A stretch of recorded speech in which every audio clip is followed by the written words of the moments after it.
Thank you, Reverend Dr. Jacqueline A. Thompson, the illustrious pastor of the esteemed and historic Allen Temple Baptist Church. You know, what I like about our pastor is that she has phenomenal leadership. Her leadership is not only locally, it's further than just the four walls of the church. And so I am very humbled and grateful for today's theological conversation, and for the fact that I am the co-host. And we are so thankful to have none other than Davey D. David Cook is his given name. He is the Bay Area's beloved. He has a national platform, one of the greatest national and international recognized journalists in these United States. He's more than that. He's an adjunct professor, historian, speaker. He's a commentator on politics, hip hop news, photographer, and he reports in real time. I would be remiss if I left out the fact that he is a longtime member of the Allen Temple Baptist Church. Welcome, welcome, welcome, Davey D. Thank you for being our guest. Thank you for having me. Oh, yes, indeed. Who other than you to speak on this topic for such a time as this? So before we get into any of the details, tell us a little bit about the activities of your phenomenal background, what you do, and maybe even what you did today. Well, you know, I'm very clear. I'm not an organizer. I'm a media guy who is unapologetic about being an activist in that sense. And what I mean is that I don't go along with the get-along notion of we're quote-unquote objective. I'm truthful is what I am as a journalist, and I go to where the voices and narratives of our community are often maligned or underplayed. So I make no bones about that, and that's in the tradition of the Black press. We emerged at a time when oppression was quite severe, and we gave a voice to the voiceless. So it's out of that tradition that I do my work. And an extension of that is that I come out of hip hop. And so I was in hip hop, you know, before I was into media, but hip hop is a form of communication. And it was a reaction to oppressive conditions in the Bronx. And I've been, you know, an MC, and then now I'm a DJ. And so cultural aesthetics, cultural presentation, cultural upliftment are all part of what I do. And I'm unapologetic about that. And then lastly, you know, I teach, you know, and all this comes out of my work in hip hop. So I'm over at SF State. I've been there for the past 10 years. So I teach in the Africana department out of the Ethnic Studies building. And the classes I teach, Black history in the 20th century.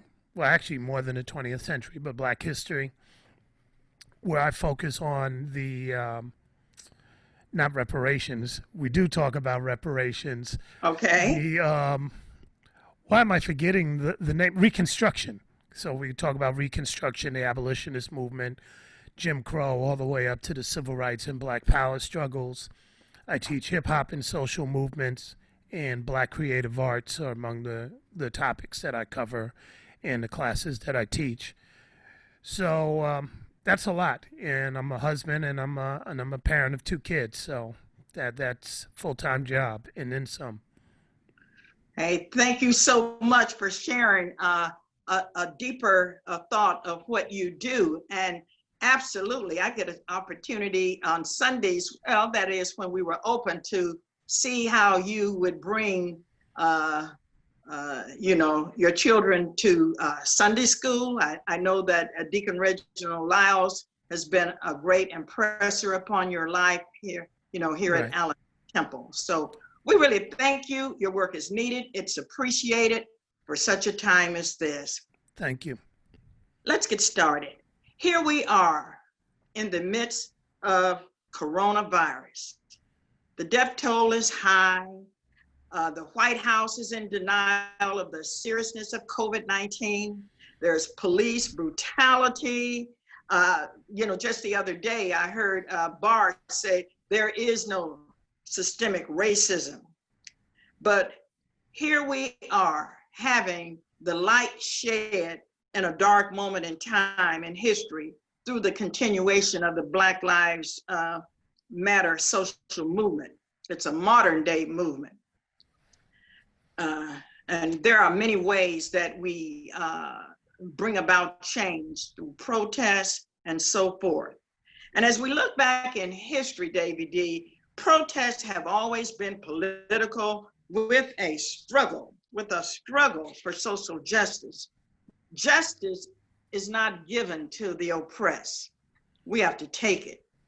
Equality for Blacks comes with a demand. It comes with the struggle. It comes with a protest.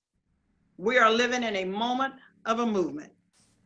Black Lives Matter is not new. The struggle has always been about Black Lives Mattering. The late Reverend, and I call him Reverend because that came out quite a bit over the last week. He's an ordained minister, the late Reverend John Lewis, U.S. Congressman. He left us a legacy. He said it's right. It's just the right thing to do to get in what he called good trouble. Allow me to quote him if I can. He says, I want to see young people in America find a way to get in the way, to find a way to get in trouble, good trouble, necessary trouble. Young people should speak up, speak out, get in the way, speak up about injustices. When you see something that is not right, not fair, not just, you have to speak up.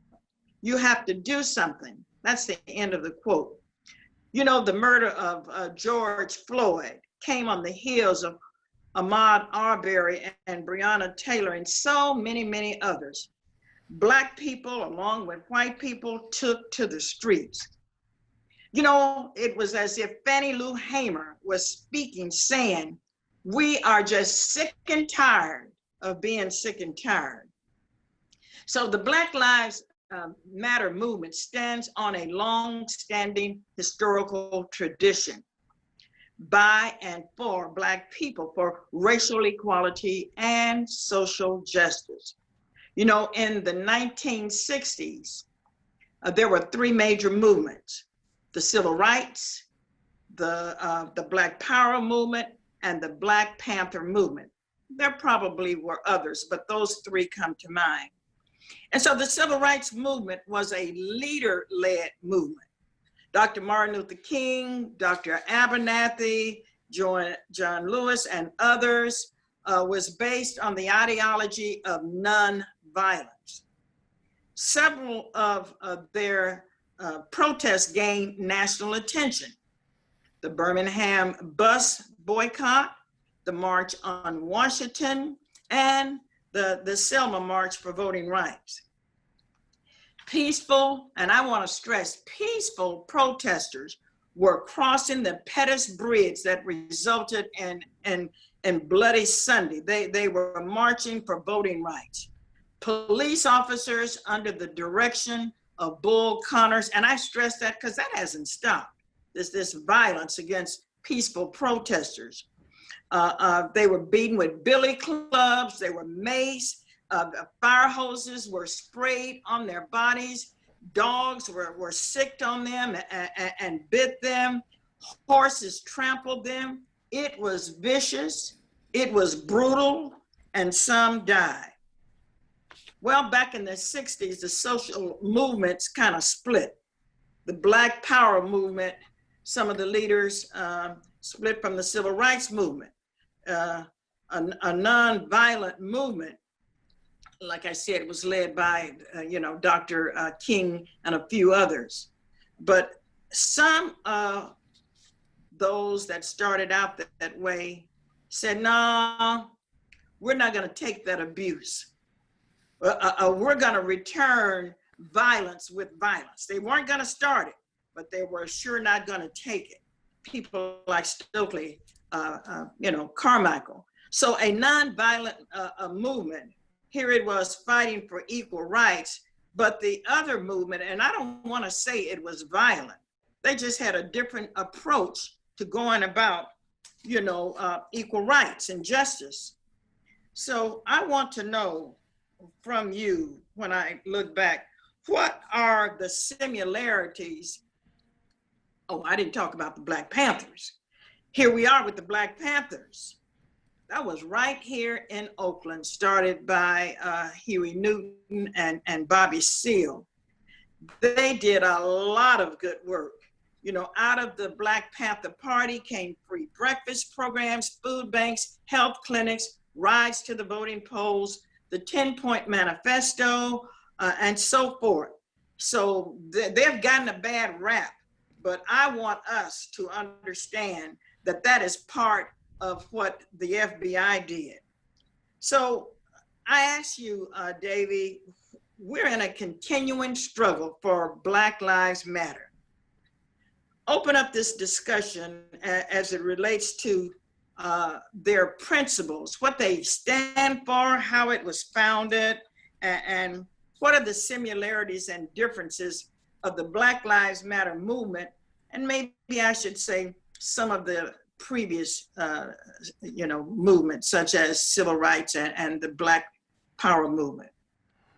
Okay, there's a lot to go through, and let me start by saying every generation has a challenge before them and a response to those challenges. Every generation.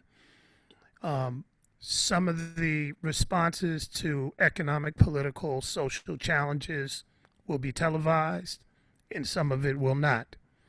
I come out of the hip hop generation, and many of the challenges that we faced, the crack era, right? Yeah. The police brutality of the late 80s, early 90s, that didn't get televised, but there were very transformative and very significant movements that were made that CNN never covered.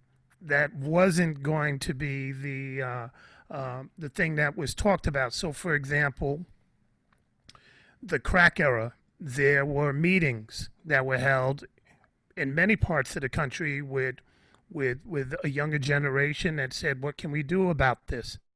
So one of the more significant gatherings took place in a nightclub called the Latin Quarter.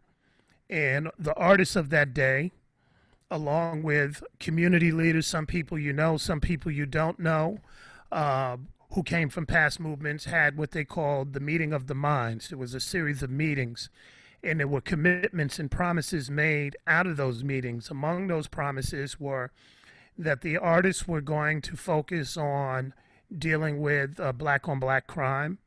So out of that came the Stop the Violence movement. They were going to bring additional attention to the apartheid movement and in a push for the country to divest and for it to ultimately end. So there was a lot of movement around that. And then with the artists, they said that they would make a commitment to bring forth a popular notion at the time, which was Afrocentricity. So there was a time where people started to wear African medallions around their neck. And that didn't happen by accident. This was a very deliberate and a very intentional thing. It was folks saying, look, let's change the value, because what was happening was that people were wearing gold chains, and those gold chains were being mined out of South Africa. So folks said, we will wear these leather medallions and we will change the dynamic. It was able to be enforced because the people at the time that ran the Latin Quarter came out of gang culture and had been politicized. So if they stepped to somebody and said, you're going to take those chains off, it was a different type of understanding than if me or you asked them to do it. It's like, you're not getting on the stage with these chains, you're going to put this on, and here's why. And so that set off a trend. And you noticed that within the music industry, a lot of people started talking about Africa. They started talking about a lot of things that were socially justice minded. And then that laid the groundwork for other things that were happening to take hold. You know, Spike Lee was doing his Right. movies. You know, the Nation of Islam and others were working and doing these things with gang truces. So you saw the gang truces in LA and Kansas City, and all these things came about. So I bring all that up because that was a movement, and that was a transformative movement, and there were many different parts of it. But because of the people that were involved, it didn't necessarily have the same type of recognizing that you would when you talked about the civil rights movement. You know, you had a Martin Luther King figure, but you don't necessarily see, say, a Chuck D or Professor X and X Clan or the Jungle Brothers or any number of KRS-One. You don't see them in the same light, even though these folks reached and touched millions of people. And one of the more tangible things that you could see when you look back to the music at that time is that they agreed that when they would do their videos, they would be subversive, which is also a tradition in the black community, meaning that they would do things that the community would pick up, but others wouldn't. And part of that subversiveness would be to put leaders in their videos. So Queen Latifah's video is probably the most subversive. It's called Ladies First. Now, there's a song that talks about the rights of women, but when you look at the actual video, it's an anti-apartheid video, and they're showing all these different leaders from Harriet Tubman all the way up to Winnie Mandela and others. And it got on MTV. That was a subversive move that they made, but it was in the tradition of what came out of the meeting of the minds. So I just wanted to give a little bit of backdrop about that, since we were talking about the tradition I come out of and where that is rooted. Here you have a new movement, the Black Lives Matter movement, and I'm going to get to that in a minute because it builds off of past movements, but it also brings its own agenda as well, which is very important. You mentioned in your opening about violence, and we talked about peaceful protesters, et cetera, et cetera. Every demonstration and protest starts off peaceful.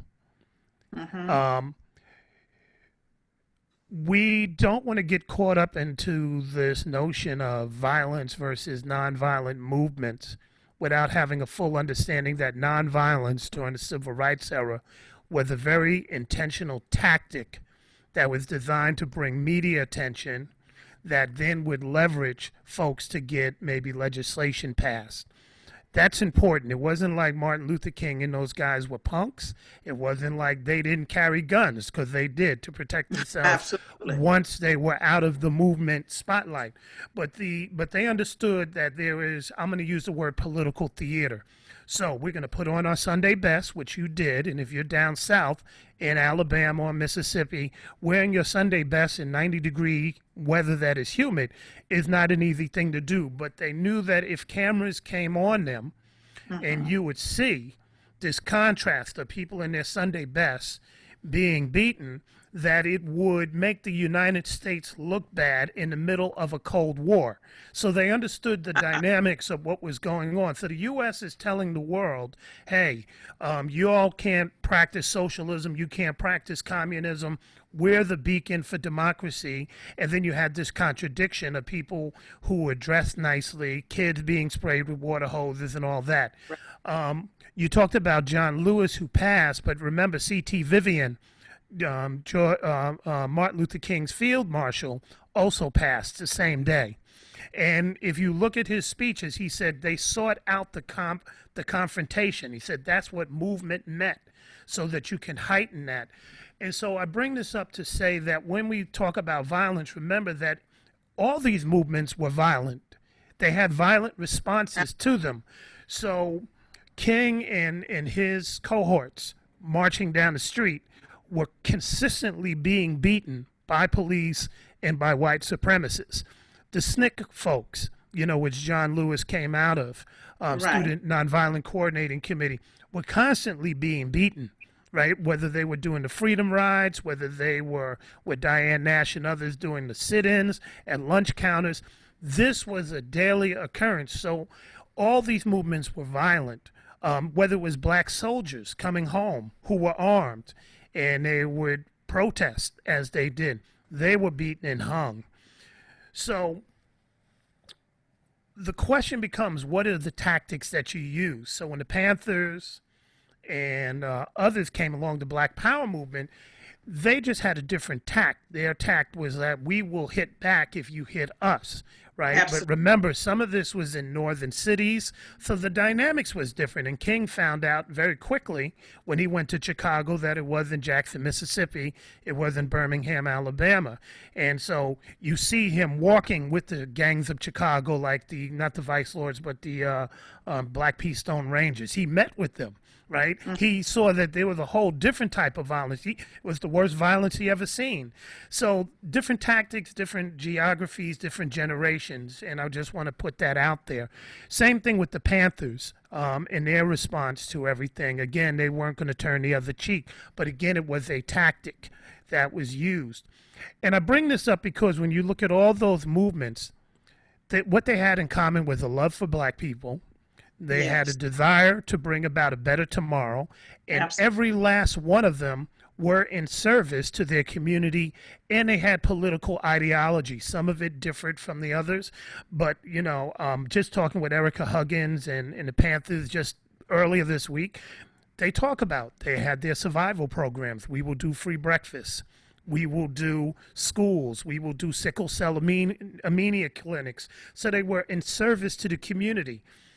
SNCC, same thing. They were doing voter education. They were providing, food and resources for people who didn't have it. They were trying to aid people to be prepared so that they could pass these tests that were required in order for you to vote. So they were constantly in the mix to see how can we uplift the people.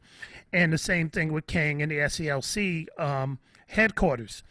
So I want to put that in that context and understand that movements afterwards have always tried to figure out how they were going to be in service of their community. That brings us to the Black Lives Matter movement. So we're going to fast forward. So BLM really starts out with Alicia Garza, who is somebody from here who's been in movement life for a while. Patrice Cullors, out of Los Angeles, who's been around for a long time doing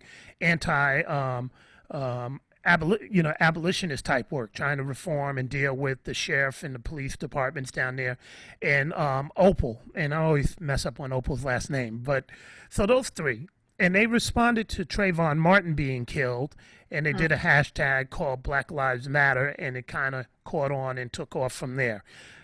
People on social media, we're used to communicating in 140 characters, et cetera, so that caught on. As a movement themselves, they were very clear that past movements had erased or weren't very acknowledging of segments of our own black community. In this case, a lot of women have been invisibilized.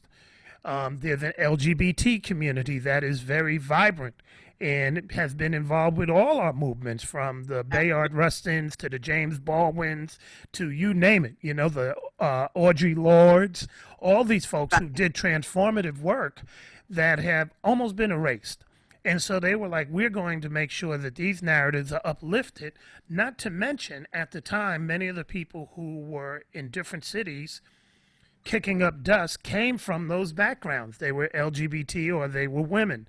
And so they were unapologetic, and they still are unapologetic about making sure that there are seats at the tables and that there's acknowledgement for that.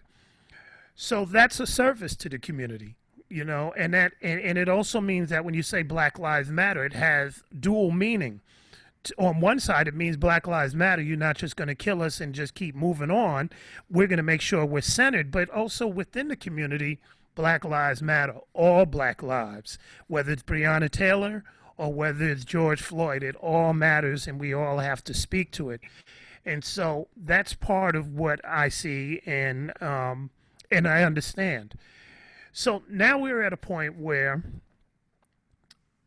just like in the past, any sort of reaction to oppression gets labeled by the mainstream under an umbrella of whether or not people share that ideology. So when Black Power became a word that Stokely Carmichael and others came up with, there was a political ideology that was attached to it. They wanted to control the resources and politics of the community, et cetera, et cetera. But guess what? Everybody from Dr. King to, kids walking down the street were labeled militants and Black Power. So today, anybody who protests, they're going to have the rubric, they're going to come under the umbrella of Black Lives Matter, even if they have different ideologies. So that's important to understand as well. Lastly, the reason why we see so many people out there is because the oppression is undeniable.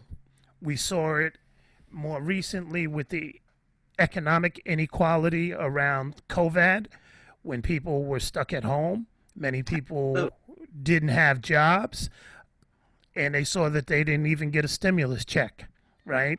And so there was that sort of reality that they were facing, and they saw a government that was unresponsive to their needs. You also saw selective enforcement of who was going to be sheltered in and who wasn't. So the famous scene of cops handing out masks in downtown Manhattan in New York to white couples that were on the grass, not social distancing or anything, was in sharp contrast to Black and brown folks being beaten in Brooklyn just a few miles over by police for not having masks on. So people saw this, and they saw and heard stories, whether they were in Oakland where the police were fining Black folks for being out and not doing essential work, or whether it was in Detroit where they were fining Black folks and seemingly being indifferent or jovial to white folks. So people had time to sit back and really take account, like, there is some unequal stuff going on. So that was bubbling over. And then you had Arbery in Georgia. So remember, that story got reported. It got known to people weeks after it happened. It happened in February, but most people didn't know about it until we were sheltered in place.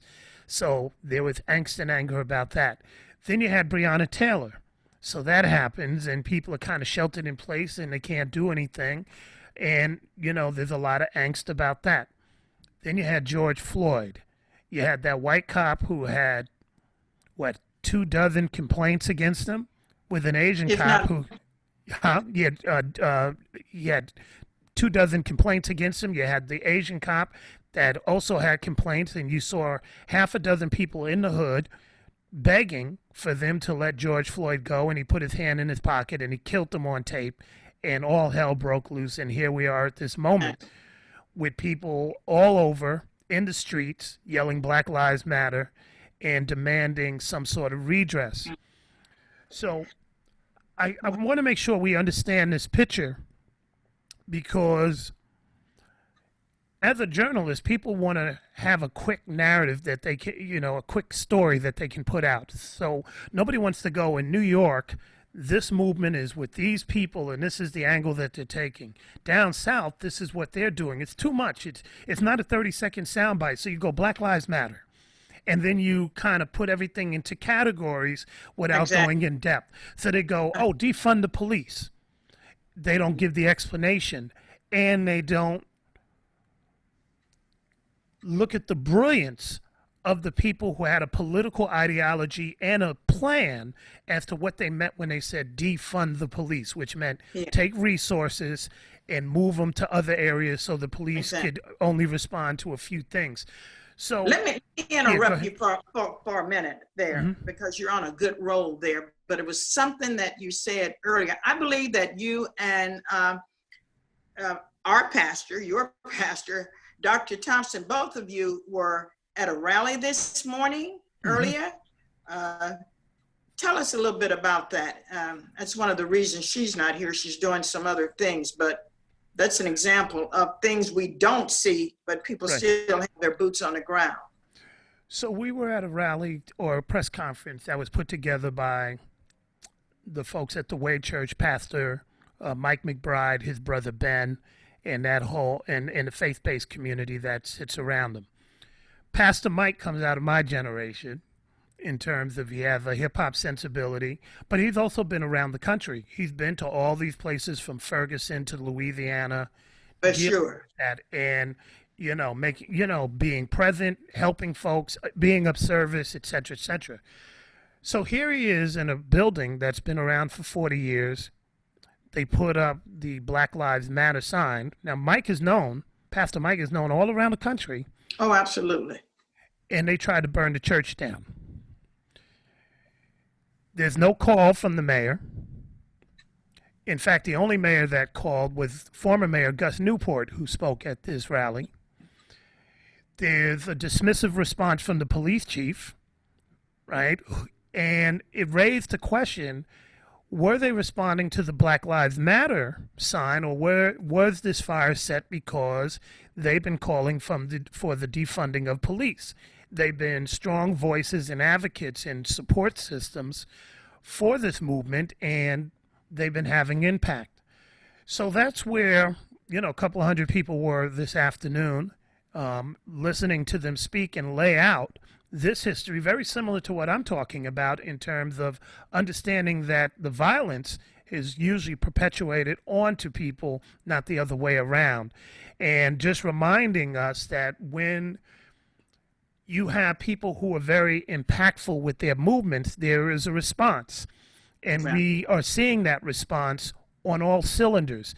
When I talked to Pastor Mike, we were clear that we don't separate the response to his church and the burning of it to the effigies that we found over here at Lake Merritt. Remember, that was being hung. I remember. Or the graffiti from the Patriotic Front and other white supremacist groups that are being spray painted all over the Bay Area, in particular in Oakland. We don't separate it from the 200 to 300 death threats that were issued to black people in Martinez, California, just less than 3 weeks ago, right? I went out for that and had to wear a vest. The death threat of the DA, a black female. Right. Well, she got death threats, but remember, the organizers, initially what brought about this thing in Martinez was that there were recruitment signs that were being passed around. People protested that and said, we're going to have a march and rally. And then as the rally was nearing, some other people decided to paint Black Lives Matter. And that led to all these death threats that were being received. So the DA got death threats, and that is problematic. But she's the DA. She has the power of the state, in theory, behind her. I'm concerned about the organizers, the Black Sisters, and others that were getting death threats that didn't get highlighted in the newspapers and didn't get the protection. But to go to the larger point, we don't separate the attempt to burn down this church with this whole climate that exists. And so we have to put it in that context, that we had nooses that were hung around Lake Merritt, and the only reason why our mayor spoke was because there were people involved in these movements that put pressure on her and called her out on social media. If you go back, it was like, hey, it's been 24 hours. Is our mayor going to say something about these nooses around? There was an effigy that was hung. There are people that have a full picture of the effigy, but the police didn't put that picture out. We had to get it on our own. There were patrols that black people had to do to walk around the lake, not the police. See, so I'm painting a picture to say there's this climate that has been permissive that I think has kept people on edge. And folks are responding on a variety of fronts. They're trying to hold police accountable. They're trying to get some money to go to community organizations that can specialize in making sure that the needs of our kids are met, or people in general in our community are met. We're trying to deal with the pandemic and see the disproportionalities around that of who's impacted and who isn't. And then we're dealing with real life domestic terror, that's coming not just from white supremacists, but militias that are being deputized in different parts of the country, Utah, Portland, New Mexico, and deputized like, hey, we don't have enough people. You people with the guns, they refer to them as armed friendlies. please go out there and you patrol the neighborhoods. This is what the BLM movement is facing right now. They're facing that type of pushback. And we're dealing Let me with say something to that too, because you brought up something earlier about the involvement of women and the lack of visibility. When we look back at, you know, the 60s movements, the women were there. Absolutely. They were there, they were working, but as far as being on the front lines, basically the men were there, up to and including even on the March on Washington. A lot of people are not aware, but there were 2 marches. Distinctively, the women had to march in a separate line as they went to the White House. They were not part of the one that got the visibility. One of the beautiful things about the Black Lives Matter movement is that it has been started by women, so much different than in the past. This is a movement for all of the people, not just for women, but I like the idea that these women started the movement. What I don't like is the fact that I often hear references to the fact that, you know, they're gay. This comes out of even people in the church. Instead of talking about the good they're doing, they're making references to their sexuality, which is not good. It's a way of bifurcating the community and splitting us. But the Black Lives Matter movement is for a time of where we are right now.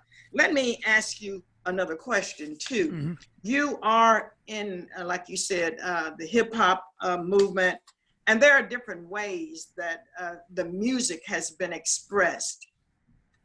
For some reason, when I look back at the civil rights movement, and I look at the songs like We Shall Overcome, it had a slower beat to it. It was almost a sorrowful beat, but it had a, you know, it had a message.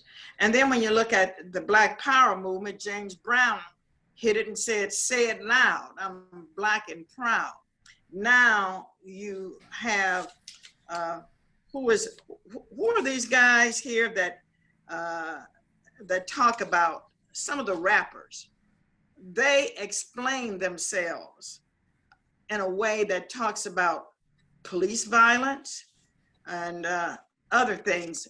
It's another way of expressing what they see. What are your thoughts on how the secular upbeat music, including the rap music, is, you know, they're at the forefront in terms of they're making statements. All statements aren't made with signs in the hand and marches. Right. Well, you know, music has always been a soundtrack to the movement. But we should also remember that there were fights to make sure those songs came about. Curtis Mayfield was very clear about putting message in the music, but James Brown had to be forced, literally by the Black Panthers, to do Say It Loud and I'm Black and I'm Proud. He didn't do that on his own, right? People had to step to him and go, "Brother James, you know, there's a movement going on, and you just did a song. You just did a song where you talked about This Is America," because he did a song called something like God Bless America, and folks weren't having it. There's a famous meeting of him and H-Rap Brown, named, you know, now, you know, from SNCC in Harlem, right, where he was basically told, like, you got to step up and you got to do something. You know, Motown had to be fought, you know, for Marvin Gaye and all those folks to put out these things. So there's always been that dichotomy about, should the music speak a message or should it just be there to entertain? It's no different at this point in time. There are forces that would say, you know what, there are these good songs that are speaking a message, but I'm not going to play it on the radio. So an artist like J. Cole, who's done incredible songs that speak truth to power, never on the radio, even though he's known. You have trap rappers like Lil Baby, who just did a song called The Bigger Picture. When he's singing about women and he's singing about everything else, it's on the radio. But as soon as he starts talking about Black Lives Matter, it's not on, even though he got 1 million hits. Beyonce just put out her album and has been very intentional about speaking out and using her platform to, do songs that are going to acknowledge this. Kendrick Lamar, right? His song, All Right, is a anthem. You put that on, folks know. And I could probably name about maybe 20 or 30 records that are out that, speak about police violence, that speak about upliftment, or have been soundtracks for the movement. If you go on any of these marches, you'll hear those songs played over and over again. But at this point in time, those songs are very rarely going to be presented by corporations who have a different agenda. And so that's always been a challenge, because people go, well, where's the music? Where's the artists? The artists are there. You're going to have to talk to the owners of, ABC, CBS, and Clear Channel or whoever, and ask them why they're not presenting that, because it's out there. I play them all the time, and I was just on a march on Saturday, and all you heard was artists, local artists, Kev Choice, and about 15 artists from the Bay put out albums that have that's during the pandemic, that speak to all these issues. Let me ask you a question. Could it be that some, not all, of the rappers, when they're talking about the movement, they insert vulgarity, which is kind of a turnoff to many people? How is vulgarity helping the movement? When we call in our ladies bees and things not like that. I see, I'm not against the rapping, because I brought it up as a point that it's a good thing. There are many ways of expressing our struggle. Music is one, rapping is another, painting murals is another, literature and so forth. But this vulgarity kind of overshadows the good words of the movement.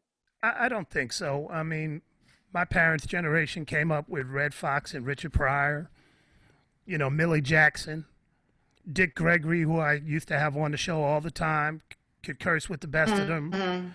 You'll be offended if you want to, but as some of the artists say, be more offended about the conditions that bred to it. As Lauryn Hill with her Grammy said, I use these words so the people with hard heads will understand it. So if I'm around my friends, we use colorful language. Let's not clutch our pearls. I've been around enough people, church folks, in barbershops who have a very different language, on Saturday than they do on Sunday. That's not really the issue here to me, because there are plenty of other people, John Legend, Beyonce, and others, that you can go and listen to stuff that is. It's not the. I'm sorry, I couldn't hear you. Went in and out. Oops. Yeah, it looked like it's going out. I don't know what's happening. Okay. Could you repeat that again? Yeah. Yeah. No, I was just commenting on the fact that perhaps that leads to why some of the radio stations don't always put the real message out of what they're saying, because sometimes that gets in the way. But that's not my real point. Let me just make a larger point, just to be quick. Those songs don't have curses. I can go to Beta Weeda, who did a song called Revolution, where he filmed it. He had the Panthers and everybody here. That is clean as a whistle.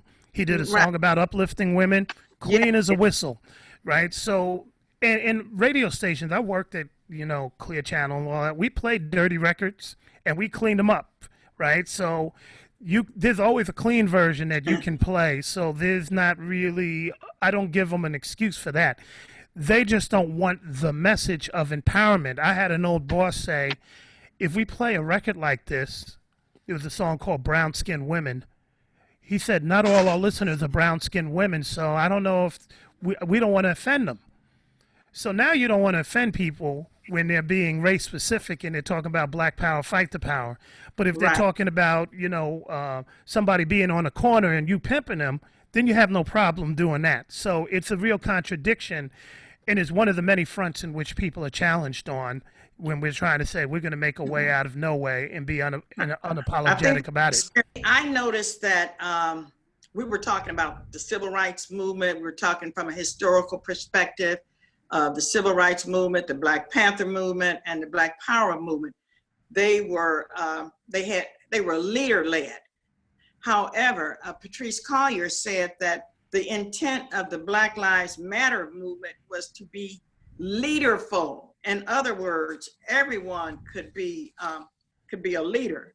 There weren't going to be what they call stars. However, when we look at it in that regard, some say it has created confusion, but because others have joined in under the umbrella of Black Lives Matter, but the truth of the matter is they have no connection to the actual global Black Lives Matter network.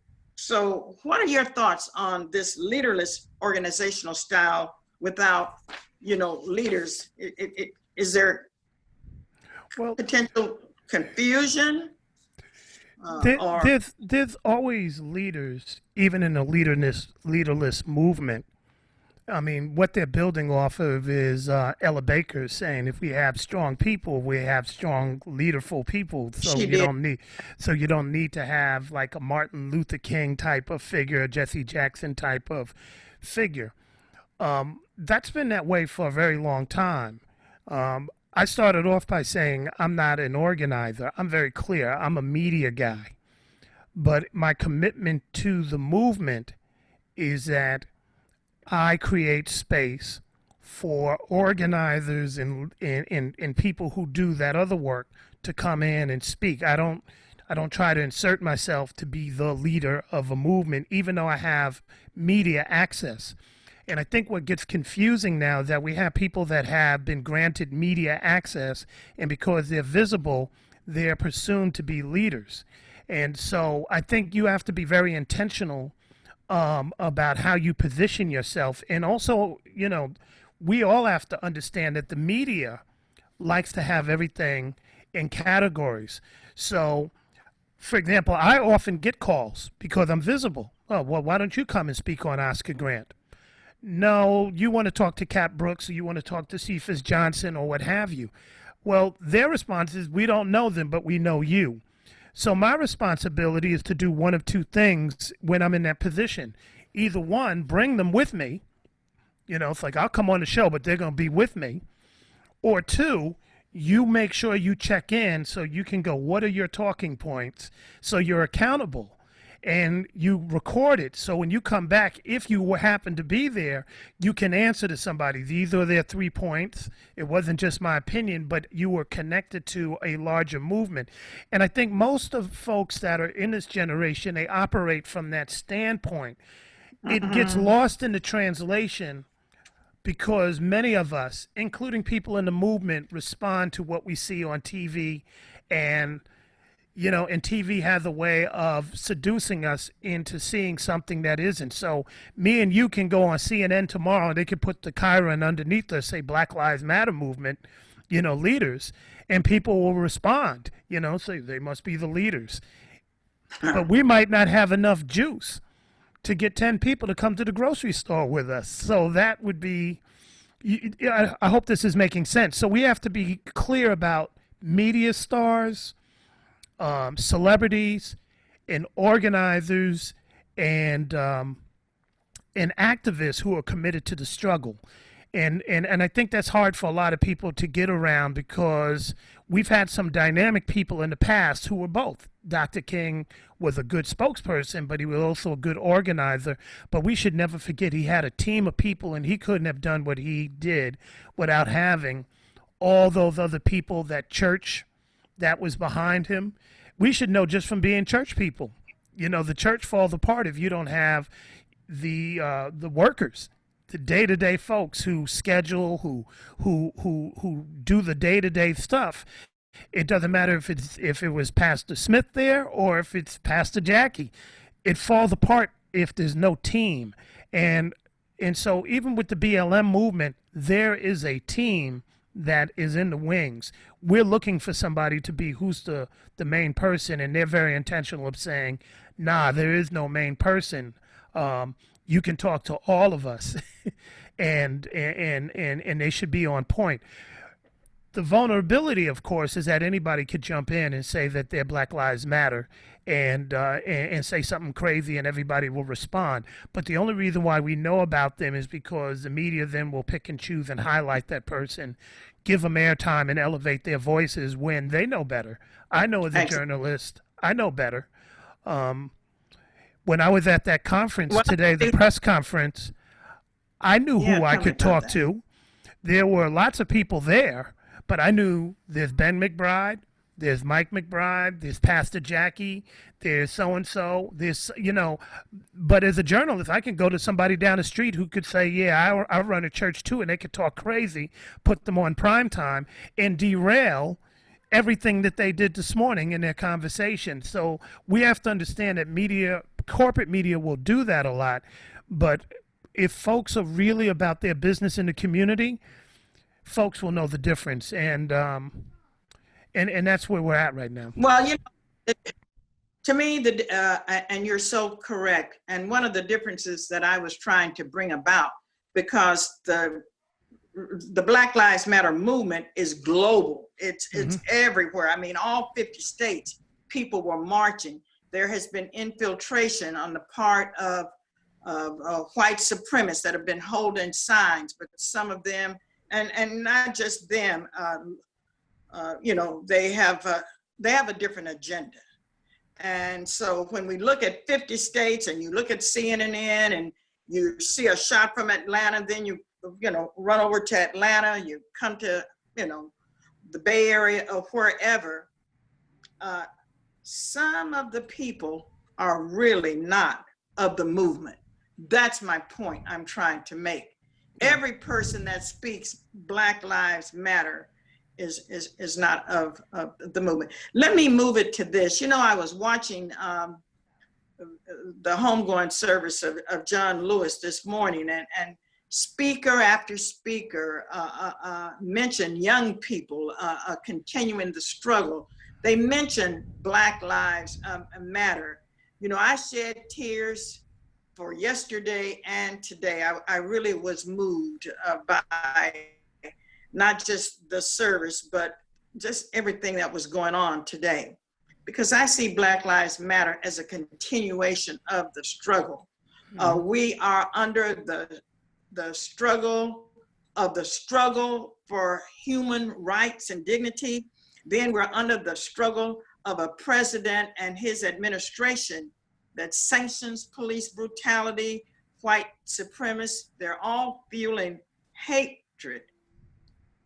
And we're getting close to the end. So from your heart, speak words of encouragement to the young people who are on the front lines, risking their lives. Speak to those who speak against Black Lives Movement Matter, some that even look like us. So I'm very confident and very inspired by the folks I see that are out here doing the work that needs to be done.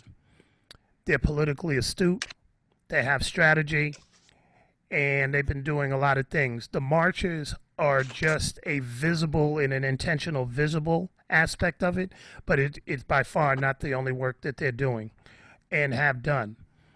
People forget that out of this BLM movement, people have been to this United Nations, not one, not two, but 6 different times, right, to have conversations and have forced responses. They have made international connections. They have expanded the definition of blackness in many ways that it didn't, wasn't expanded to before. So there's a lot of bridges being built. There's intersectionality, there's intentionality. So I'm pretty confident about that. I'm more concerned with folks that I think have become reliant upon the narratives that come from TV and the pictures that are painted, and then they come with conclusions because they don't see anything in their purview. So,